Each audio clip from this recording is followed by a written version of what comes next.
capture of Saddam Hussein and the killing of Osama bin Laden, was perhaps most vividly shown by the decision of the UK's Directorate of Special Forces to reverse the precedents of a shared history and follow the American lead.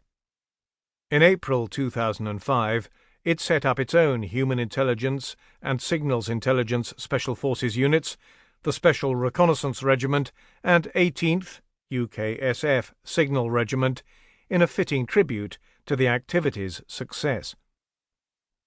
This updated edition brings the activity's work right up to date, including operations in Libya, Somalia, Afghanistan, Iraq and Syria. I am grateful to all those who helped me. Most cannot be named, for obvious reasons. The Pentagon told anyone who asked permission that they must not under any circumstances talk to me. But I am particularly grateful to Jerry King for explaining the circumstances in which the unit was originally set up, and to Bill Cowan for his assistance in ensuring that the account of the activity's operations in Lebanon during the 1970s stayed on track.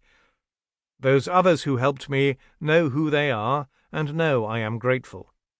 I thank those writers who have gone before me and whose work formed the basis for my research, of whom Jeffrey Richardson, Mark Bowden, Seymour Hersh and Stephen Emerson are worthy of particular note.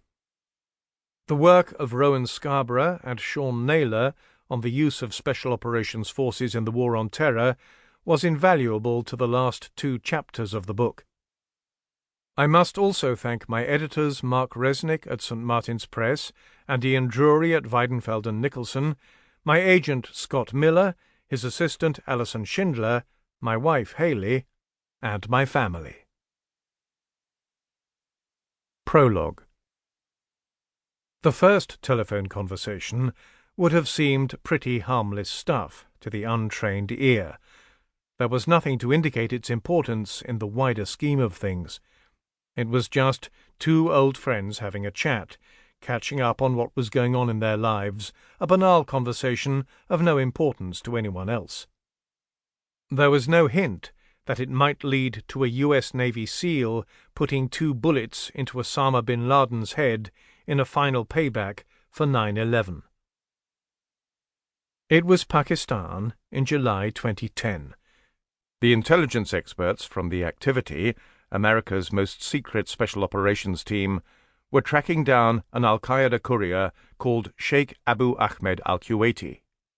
They were playing a key part in the hunt for Osama bin Laden, working alongside not just the CIA, but also the communications intelligence specialists in the National Security Agency and the technical wizards of the National Geospatial Intelligence Agency, who could uncover the secret life of a terrorist from imagery taken thousands of miles out in space.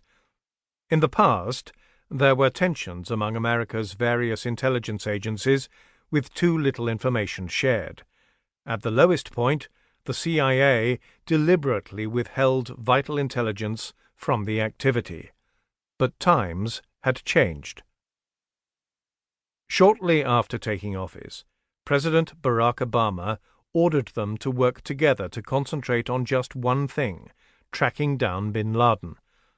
All the petty rivalries that hampered previous U.S. intelligence operations were put aside. The joint hunt for HVT-1, High Value Target Number 1, was to be coordinated by the CIA, but based on a template developed by the activity and used successfully against bad guys in Latin America, Africa, Asia, and the Middle East, not least among them Iraqi dictator Saddam Hussein.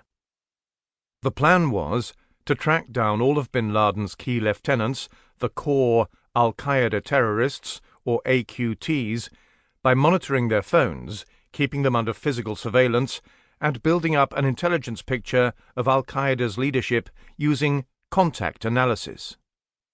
Everyone they spoke to or met, everyone they rang on their cell phones, everyone they emailed was investigated to see where they fitted into the jigsaw. With the help of a secret NSA capability, the U.S. intelligence operators were even able to see inside the terrorists' phones